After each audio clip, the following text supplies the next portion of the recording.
ربنا ظلمنا أنفسنا وإن لم تغفر لنا وترحمنا لنكونن من الخاسرين ربنا فاغفر لنا ذنوبنا وكفر عنا سيئاتنا وتوفنا مع الأبرار رب ارحمهما كما ربياني صغيرا رب ارحمهما كما ربياني صغيرا ليقضي علينا ربك জাহান্নামের দারোগা মালিক ভাই আর সহ্য হয় না, আর সহ্য হয় না। মালিক রে কো আমাদের জন্য কোনো ফাইসালা করে দে। 1000 বছর পর জবাব আসবে ইন্নাকুম মাকিতুন। এই জাহান্নামে তোদেরকে থাকতে হবে, কোনো ডাকের সাড়া দেওয়া হবে।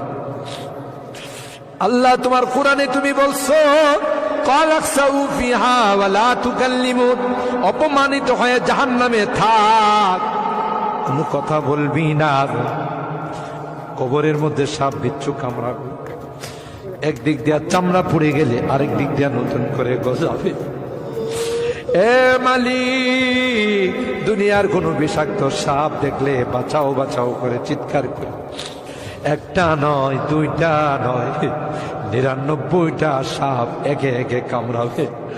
একটা সাপ চুল মারলে 99 হাত মাটির নিচে চলে যাবে, বিচ্ছু কামড়াবে। আমি চতুর্দিকে বলবো বাঁচাও বাঁচাও, কেউ আমার কাছেও যাবেন, আমার ডাক কেউ শুনবে না আল্লাহ। এই জন্যে আজকে চোখের পানিগুলো ছেড়ে কাঁদতেছি আল্লাহ। তোমার নবী বলেছেন উম্মত গুনাহ করে যদি আল্লাহর ভয়ে, জাহান্নামের ভয়ে, কবরের ভয়ে যদি চোখের পানি ফেলতে পারো রে, আল্লাহ পাক তোমার চোখের পানি দিয়ে জাহান্নামের আযাবকে অফ করে দিবে। এ মালিক।